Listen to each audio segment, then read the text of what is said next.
दोस्तों आज बताने जा रहे हैं कि कंपोस्ट आजकल के समय में हर कोई घर में कंपोस्ट बनाने लग गया है। चाहे किसी की छोटी वाटिका हो या बड़ा हो या गार्डन हो या पब्लिक पैलेस में स्थित, तो कंपोस्टिंग बनाने से पहले कुछ समस्याएं भी आज छोटी मोटी आती हैं, हल हो जाती हैं। दाएं बाएं प्रश्न भी उठते हैं ऊपर नीचे, तो मैं उनको सबको सम्मिलित करना चाहता हूँ। साइंस के साथ आर्ट है, ये साइंस भी है और आर्ट भी है। साइंस इसलिए कि अपने आप कैसे डिकम्पोज होता है, आर्ट इसलिए कि आप किस तरह का समावेश करते हैं इसको डिकम्पोजिंग में। दोस्तों इसके लिए कार्बन हमें चाहिए और नाइट्रोजन चाहिए। जो हरा पदार्थ है ना, इसके अंदर फूल, पत्ते, सब्जियां, फल, सब कुछ इसमें समावेश हो सकता है। ये कोई हार्ड फास्ट रूल नहीं है कि इसमें लहसुन नहीं डालो, अदरक नहीं डालो। यहाँ तो ह्यूमन एक्सक्रीटा तक हो जाता है। आपने देखा होगा जब यहाँ पर नगर पालिकाओं टनों के टन यहाँ पर ले जाती हैं और लैंडफिल में डालती हैं, वहाँ से कंपोस्ट बनाया जाता है, तो उसमें क्या कुछ नहीं होता होगा। क्या उसमें मांस मदिरा या हड्डियाँ तक भी डाली जाती हैं, लेकिन वो होता है कि वो जो अपशिष्ट होता है वो रह जाता है, बाकी की खाद बन जाती है। सब्जियाँ, फलों के छिलके, इस टाइप की चीज़, पत्थर, ईंट, रोड़े, वो ना हो, बाकी कुछ भी चीज़ हो जो डिके हो सकती हो, जो गलती हो, जो सड़ती हो, उसको आप ले सकते हैं। और उसके साथ अब हमें देखिए, हमें दो चीज़ें चाहिए। एक हमें चाहिए नाइट्रोजन, ये हरा पदार्थ जैसे मैंने बताया, और एक हमें चाहिए ये कार्बन, ये सूखे पत्तियां हैं, ये घास हैं। अब इन दोनों का कॉम्बिनेशन हमारे को चाहिए। और उसके अलावा जब हम उसको डिकम्पोज करते हैं तो हमें क्या चाहिए? ऑक्सीजन। जाहिर है ऑक्सीजन चाहिए। हम कोई बंद जगह पर तो उसको डिकम्पोज कर नहीं सकते। और हल्की सी नमी चाहिए, वाटर। तो दो चीज़ें हमें लेनी है और दो चीज़ें कुदरत से आ रही हैं, ऑक्सीजन और वाटर। अब इसके लिए सबसे अच्छा क्या रहता है? सबसे अच्छा पार्ट ये रहता है, ये क्ले पॉट हो गया, अर्थन पॉट हो गया, मिट्टी का, उसका जितना इसके यहाँ भी छेद करना अच्छा रहता है, इसके यहाँ और इसके नीचे भी, जो उसके अंदर से शुरुआत के समय में जब डिकम्पोज होता है ना, एक तरल पदार्थ रहता है बहुत ही ज़बरदस्त, वो ह्यूमस होता है, वो ह्यूमस एसिड होता है। ह्यूमस एसिड लेने की कोई ज़रूरत नहीं है। जब डिकम्पोज करते हैं उसके अंदर भी 10 मिलीलीटर जो होता है वो 100 लीटर पानी में डाल के ह्यूमस तैयार किया जाता है। जो ये फर्स्ट और सेकंड स्टेज में ये डिकम्पोजिंग होना शुरू होता है, ये हमारा जो ये पदार्थ है। और दूसरी बात, जब ये पूर्ण रूप से बढ़ जाती है तो उसको भी 100 ग्राम पानी में डाल दो, 1 लीटर में 4-5 दिन छोड़ दो, वो भी ह्यूमस एसिड है। ह्यूमस एसिड और डिकम्पोजिंग बात एक ही है। तो दोस्तों मैं बताने जा रहा हूँ आपको, पानी, oxygen, carbon, nitrogen, micro organism जब वो ब्रेक हो जाते हैं तो कंपोस्ट उसको कहलाया जाता है। अब देखिए, कंपोस्ट में ये तो है ही, लेकिन इसको बनाने में बैक्टीरिया काम आता है। उसके बाद में एसिंटोबैक्टीरिया भी काम आता है, वो ब्रेकिंग डाउन कर देता है। खास तौर पर वो, आपको पता है, अगर हम इसके बीच में न्यूज़पेपर डालते हैं, कहीं लकड़ी के बुरादा भी डाल देते हैं, उसके लिए बैक्टीरिया अलग होता है। और जो कि कंपोजिंग के लिए घास या सब्जी करते हैं, वो अलग तरीके का बैक्टीरिया होता है, जिससे थर्मोफिलिक बैक्टीरिया कहलाते हैं। फिर फंगी यानी फफूंद, मोल्ड और यीस्ट, एक किस्म का खमीर, वो भी तोड़ता है बैक्टीरिया। जिसको नहीं तोड़ पाते ना, तो फिर आगे सामने आता है दैत्य रूप बन के फंगी, मोल्ड और यीस्ट। और ये खास तौर पर वुडी मटेरियल को तोड़ने में सहायक होता है, लकड़ी का बुरादा। उसके अलावा प्रोटोजोआ भी होते हैं जो कि बैक्टीरिया, फंगी, उन सब को कंज्यूम करके अपना दावा पेश करते हैं। दोस्तों डिकम्पोजिंग के लिए 2 से 3 स्टेज होती हैं। पहली स्टेज होती है जिसे मेसोफिलिक फेज कहते हैं।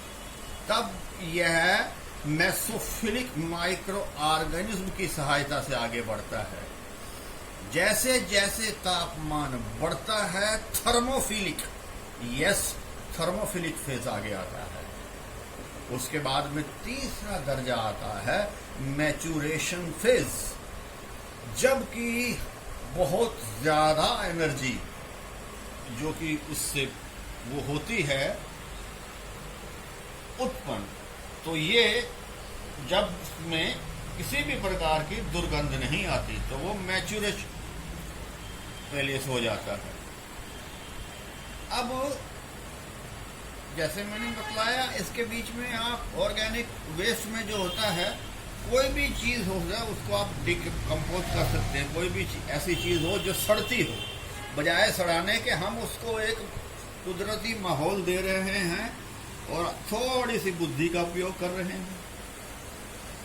तो जो ग्रीन वेस्ट है वो कंपोस्ट में तैयार की जा सकती है। अब इसमें तो कई प्रकार के लोग बनाते हैं, हम तो ह्यूमन वेस्ट या एनिमल वेस्ट का उपयोग नहीं करते हैं। हालांकि बड़े पैमाने पर जब ये बनाया जाता है तो इसका उपयोग किया जा सकता है। और अलग टेक्निक भी आती हैं, कहीं तो कंपोस्टिंग टॉयलेट्स में होती है, यूएसए या स्वीडन देशों में। हाँ, वर्मी कंपोस्टिंग जो है, केंचुए से बनाई गई खाद, वो हमारे देश में अब बननी शुरू हो गई है। तो इसका जो एडवांटेज है वो ये है कि हम अपनी आंखों से कंपोस्ट को बनते हुए देख सकते हैं।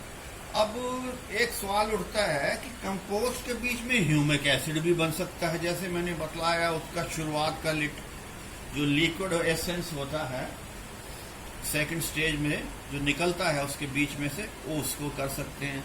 अब बंद क्वार्टरों में लोग रहने लग गए हैं, तो जो दुर्गंध का मामला है वो जा सकता है कि अगर आप मिट्टी के बर्तन में मिलाएंगे, उसके चारों ओर होल बना देंगे, उसके नीचे भी होल बनाएंगे, होल के नीचे छोटा सा एक और आपको कोई कसूरा या मिट्टी का बर्तन चाहिए, जो कि आपको ह्यूमिक एसिड बन सकता है, जो कि सैकड़ों रुपए की बॉटल से 100 मिलीलीटर को आपको कृषि की दुकान या ऑनलाइन से मिलती है। उसके बाद में बड़ी चर्चा आती है कंपोस्ट मटेरियल की। अब जो कंपोस्ट टी की, अब जो कंपोस्ट टी है वो क्या होता है? आप जो इसका अगर एक वॉल्यूम या 10 मिलीलीटर भी अगर आप लिया जा सके, उसको आप 10 मिलीलीटर को 10 लीटर में डाल के बन सकते हैं। अब जब कंपोस्ट टी या ह्यूमिक एसिड डाली जाता है तो उससे क्या होता है? उसके अंदर खूब सारा भूमि में माइक्रोबायल एक्टिविटी बहुत ज्यादा हो सकती है और प्लांट पैथोजन की मात्रा भी ज्यादा हो सकती है। तो नाइट्रोजन आपके सामने पड़ा है, ये कार्बन है, ये शक्ति है, इसके लिए में डाला जाता है। इसके बिना ठीक ढंग से उनका अभाव नहीं हो पाता है। कार्बन और नाइट्रोजन, ऑक्सीजन कुदरत देती है, पानी का हमको हल्का सा उसको गीलापन देखना है। और इस तरह के जो अर्थन पॉट हैं उसमें आप बहुत अच्छी तरह से कंपोस्ट खाद कर सकते हैं। अब अंत में सबसे बड़ी बात यह है कि साइंटिफिक पद्धति क्या कहती है कि कितना होना चाहिए ये जो बायोमास है, हरा और सूखा, गीला और सूखा। तो इसका रेशियो जो बतलाया 1:15, यानी कि अगर हरा कचरा 15 किलो है, वो 20 किलो तक भी जा सकता है। इससे कम का कोई मतलब नहीं होता। कहीं आधा आधा करते हैं, नहीं, इतने की जरूरत नहीं है। आप जामन कितना लगाते हैं? दही है, मान लीजिए आपने 1 किलो दूध जमाना है, उसमें 20 ग्राम भी काफी है और 250 ग्राम भी काफी है। दही दोनों से जमेगा। सेम बात यहां पर लागू होती है। 1:15, अगर हमने 15 किलो हमारे पास किचन वेस्ट है, तो 1 किलो, यहां तक कि आधा किलो जो सूखे पत्ते हैं या घास हैं या जला हुआ कोयला है, इस प्रकार के जो अवशेष हैं, उसका समावेश करने पर आपको आशातीत फल की प्राप्ति हो सकती है। दोस्तों, उम्मीद है डीकम्पोजिंग यानी घर में हम खाद कैसे बना सकते हैं, खाद कैसे बनती है, कितने तरह की होती है, कौन सा पॉइंट में होता है, बदबू से रहित रहने के लिए कितनी रेशो डालनी चाहिए, इन तमाम चीज़ों पर मैंने एक विहंगम दृष्टिपात करने की कोशिश की है।